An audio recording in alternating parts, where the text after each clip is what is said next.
Hello again. Hi. So as you can tell, we're coming to you from indoors today. That's because it's a beautiful but rather blustery autumn day here in northern New South Wales, Australia.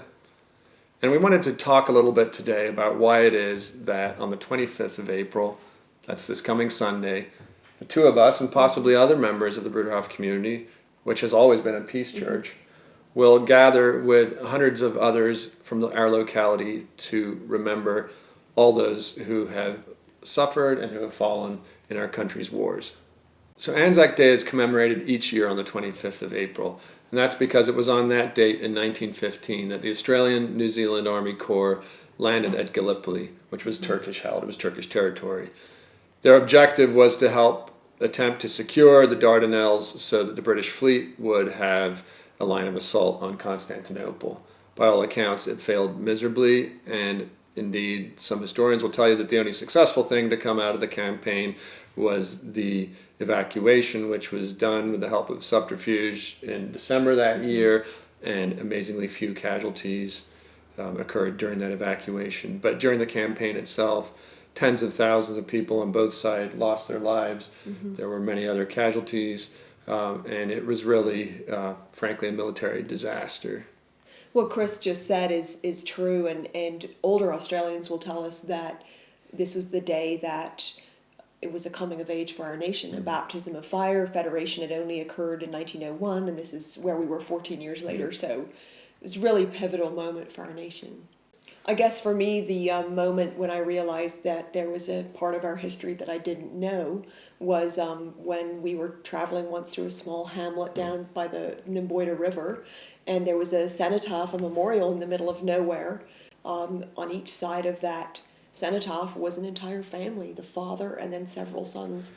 Right, we don't know died. whether it was father, sons, but certainly All the the same same surnames. name, yes. And you look at these sparsely populated areas around here, and you just picture the devastation for a community like that. And as a mother of three sons, it just really touched me in a very deep way.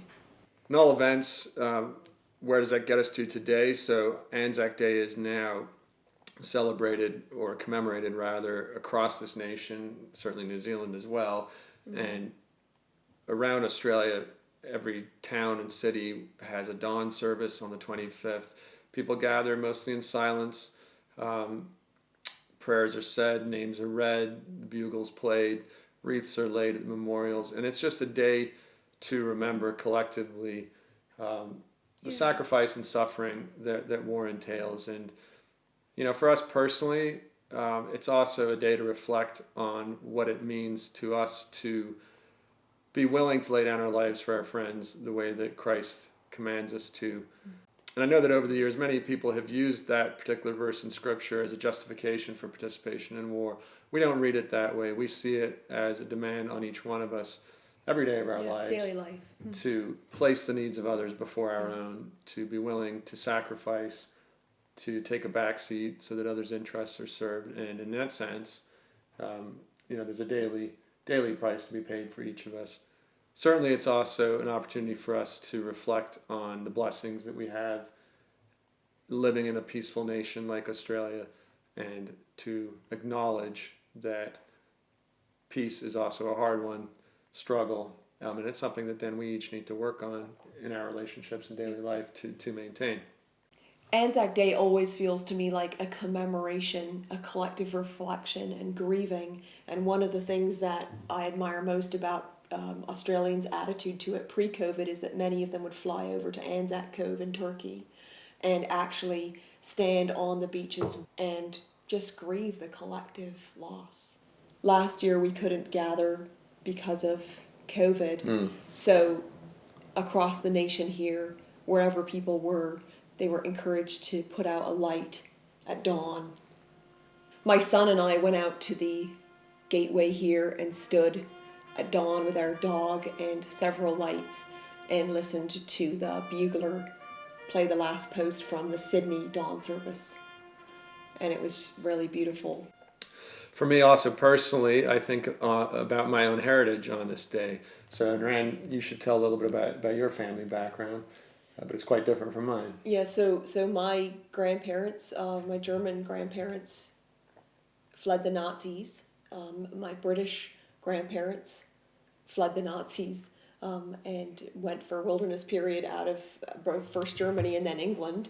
And that's the heritage that I come out of. Yours is a little more complex. So my father protested the Vietnam War, but was never drafted. Going back to my grandfathers, on my mother's side, my grandfather fought in World War II. Many of my father's brothers participated in the armed forces as well. Mm-hmm. And my dad has German heritage, German and American, and my mother Jewish heritage. Heritage, as well as Irish Scottish heritage, I believe. So I've often considered that it's, in all likelihood, I have relatives who perished in the Holocaust. I know I have people that fought against the Nazis, and again, in all likelihood, I probably have people who share, my DNA who were Nazis.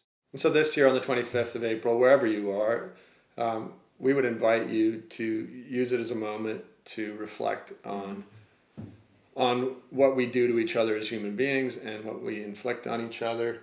Yeah, that healing or hurt that we daily can share. But I think also to acknowledge and commemorate and celebrate those in our communities who are willing every day of their lives to lay down their lives for others, to put their lives on the line, be that in law enforcement, in emergency services, our school teachers, everybody who's willing to make a sacrifice to improve the life of someone else.